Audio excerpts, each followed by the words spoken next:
英雄。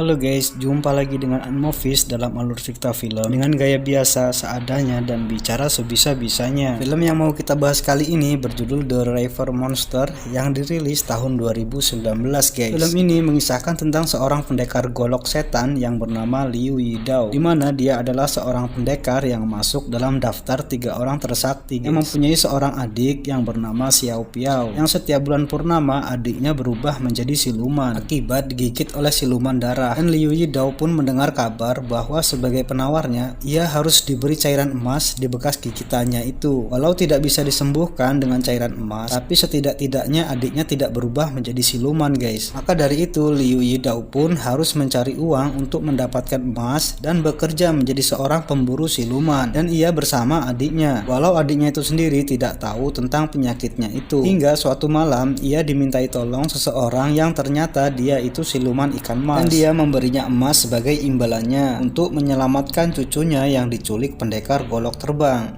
Dan dia pun bercerita cucunya itu bernama Xiao Luan dan dikurung di paviliun siluman manusia, dan pendekar golok terbang adalah pendekar yang tidak sembarang orang bisa mengalahkannya. Dan dari sinilah cerita film ini dimulai. Dan salam spesial buat teman-teman semua yang baru saja bergabung, dan buat teman-teman semua semoga selalu sehat dan dilancarkan rezekinya, amin. Dan kita langsung saja ke alur ceritanya guys. Eki bro. 接下来打算怎么办？ 不知道，走一步看一步吧。清剿。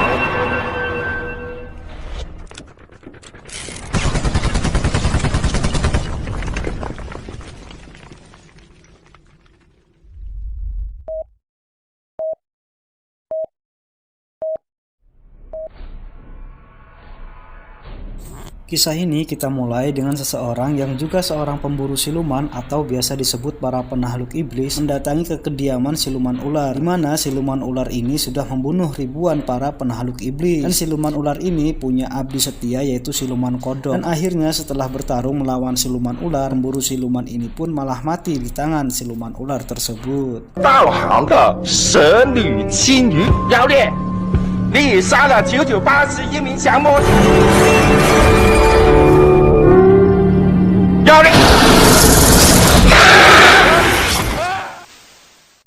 Seperti hari-hari sebelumnya, Liu Yidao pun menjual hasil tangkapannya yaitu siluman ke paviliun siluman manusia yang dijaga oleh pendekar sakti golok terbang untuk mendapatkan emas. Namun hari itu tangkapannya itu tidak ada harganya guys. Dan Liu Yidao pun bertanya kepada penjaga paviliun tersebut, siluman seperti apa yang ada harganya? Penjaga itu pun menunjukkan siluman yang ada harganya. 值钱呢？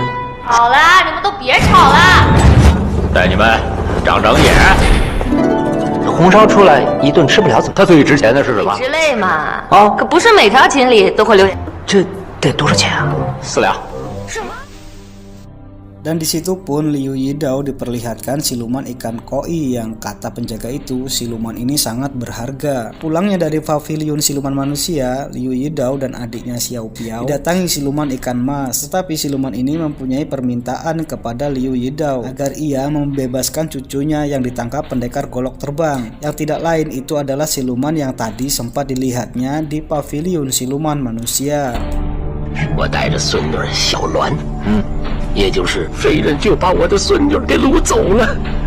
我想求求英雄，救救我家孙女吧。 Liu Yidao pun menyanggupinya, dan jika berhasil dia menyuruh siluman ikan mas tersebut dan cucunya itu pergi sejauh mungkin dari tempat itu. 我把你孙女救出来，你俩有多远就走多远。子时一过，就在此地等你。干完了。 Dan di sisi lain, Raja Siluman Kodok ini pun mengincar siluman ikan koi yang sudah ditangkap pendekar golok terbang dan mau diserahkan kepada majikannya yaitu siluman ular yang sedang mengumpulkan 100 arwah untuk menambah kesaktiannya. 真身已经在人妖阁那个飞刃的手上了啊！那蛇女就快集齐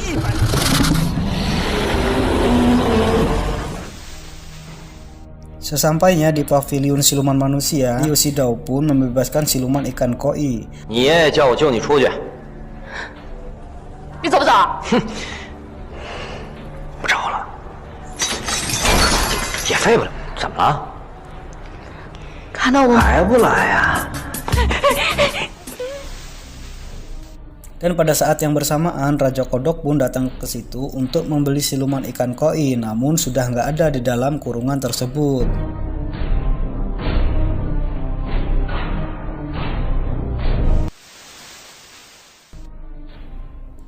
Setelah menyerahkan ke kakeknya, Liu Yidao pun menyuruh mereka pergi dari tempat itu. Namun siluman ikan mas ini mempunyai permohonan agar siluman ikan koi cucunya itu ikut bersama Liu Yidao ke rumahnya hanya untuk beberapa hari saja melewati bulan purnama karena alasan keselamatan. Dan ia pun diberi emas lagi dan Liu Yidao pun menurutinya. 英雄，可离月圆之夜，为了我孙女的安全，你们家再多住几日。英雄。 我想求你最后一件事，我是很诚恳的，英雄啊，你这把刀是人的，而不是用来。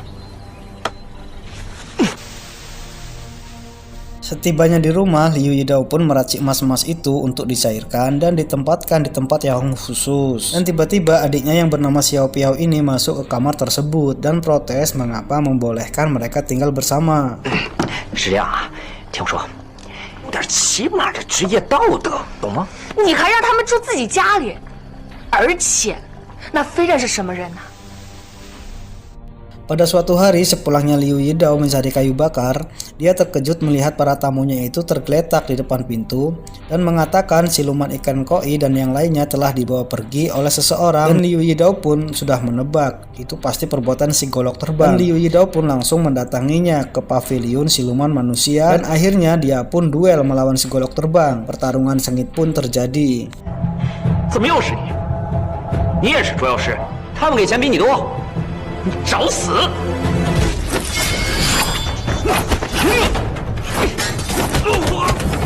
何必呢？你就完了。唉。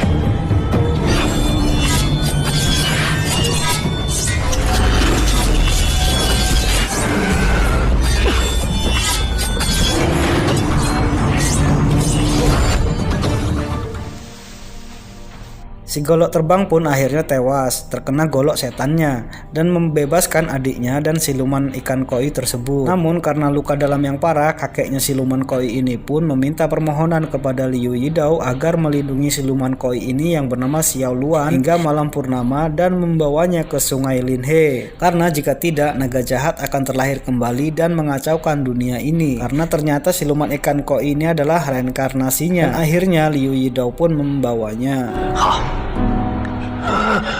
我既然答应你们，就能做。走！我不要！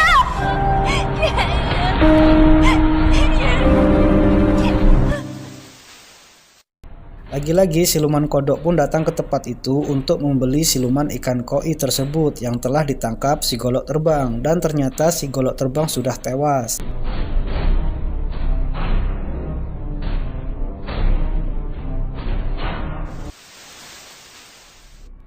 Dan pada saat itu siluman ular sudah berhasil mengumpulkan 100 arwah. Namun siluman ular ini telah diracuni oleh siluman kodok yang mempunyai rencana jahat, ingin menguasai semuanya dan tinggal menemukan tubuh emas reinkarnasi Raja Naga yang berasal dari siluman ikan koi tersebut yang bernama Xiao Luan. 便能让黑龙复活。你这个臭蛤蟆！别人叫我臭蛤蟆。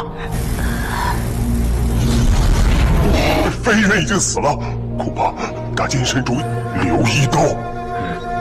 留一刀。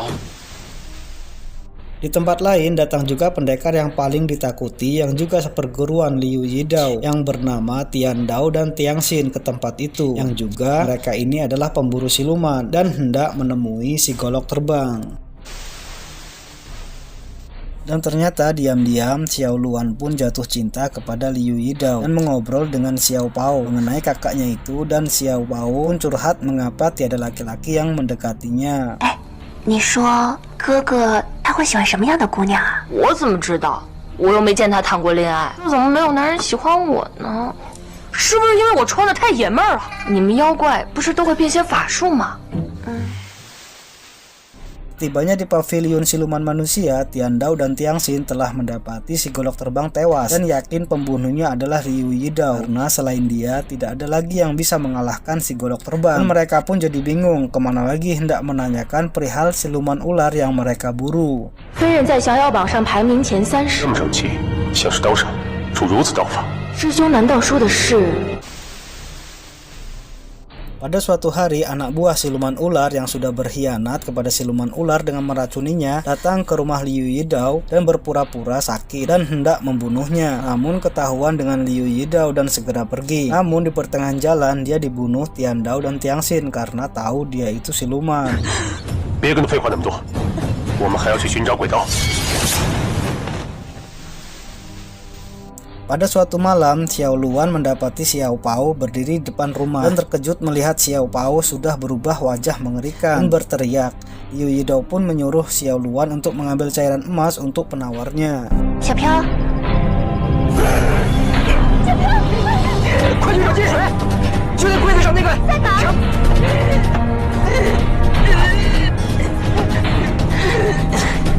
伤口上。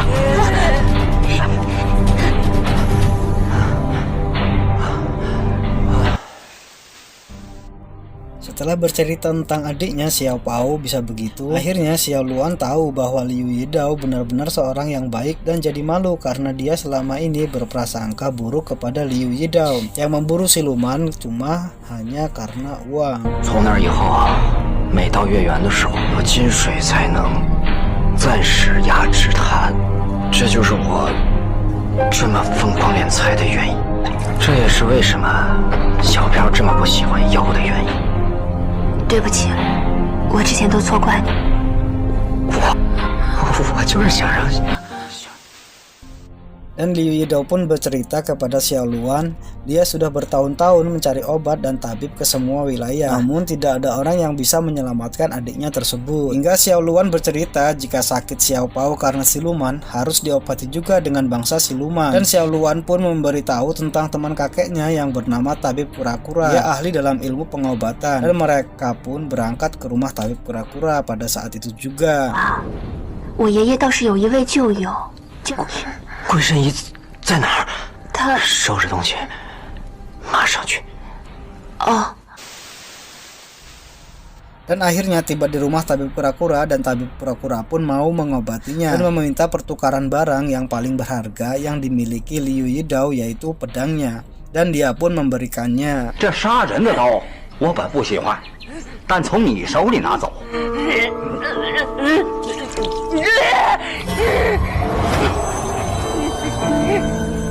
幸好你送来的还算及时，药枪，帮我把药拿来。哦，好。左一右二各3000。 Dan diam-diam pun Liu Yidao jatuh hati kepada Xiao Luan.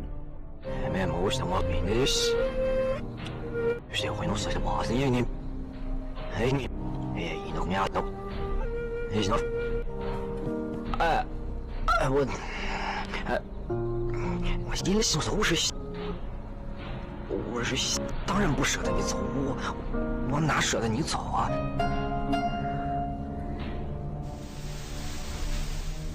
Hingga tanpa Liu Yidao sadari, tiba-tiba Tian Dao dan Tiang Xin datang ke tempat itu dan hendak membuat perhitungan karena Liu Yidao dianggap mengkhianati perguruan mereka dan mereka pun berkelahi.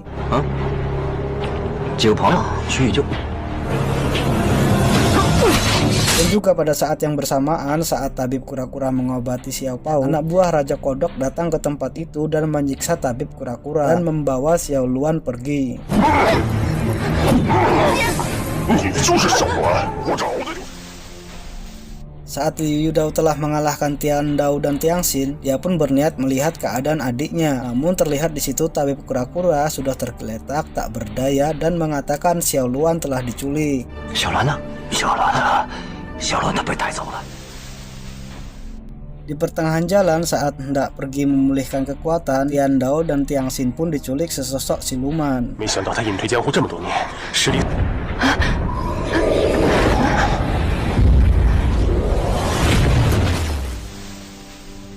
Dan tabib kura-kura pun menjelaskan kepada Liu Yidao tentang Xiao Luan bahwa dunia siluman terus memperebutkan tubuh asli reinkarnasi naga dewa tempat di malam purnama dan menggunakan air sungai Linhe dan tubuh Xiao Luan untuk menguasai seluruh dunia, dan juga mengatakan Xiao Pao sudah sembuh dari penyakitnya itu. Dan tabib kura-kura pun menyerahkan kembali golok setan Liu Yidao. 杀人救人。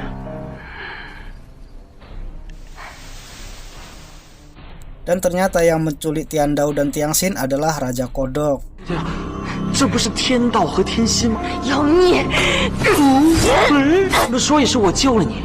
以前就听说天道和天心合体的话，天下无双。现在倒下一个天道，什么就变得不堪一击了呢？ Dan saat akan melakukan ritual, Liu Yidao datang tepat waktu dan menghadapi Tian Dao dan Tiang Xin yang sudah dalam pengaruh Raja Kodok.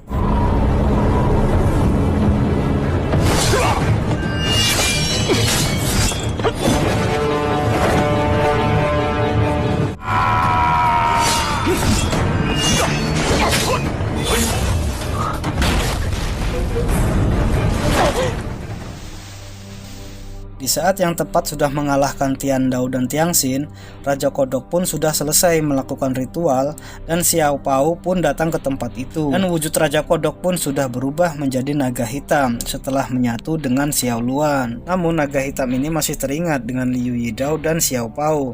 Dan Xiao Pao berusaha mengingatkan kepada Xiao Luan tentang kenangan-kenangan mereka. 你还记得我们在一起，你教我化妆，教我挑衣服。你说不是所有妖怪都是坏的，我要。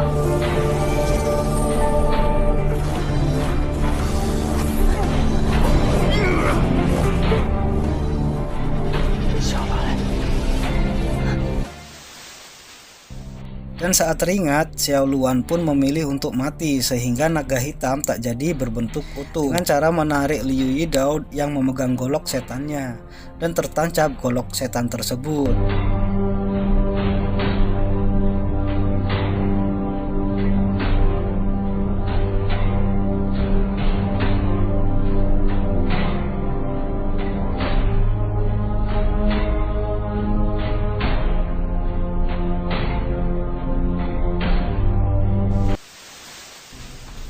Dan Liu Yidao pun membawa Xiao Luan ke sungai Linhe dan melepaskannya. Dan saat terbebas dari pengaruh Raja Kodok, Tian Dao dan Tiang Xin kembali bersama dan tak lagi bermusuhan.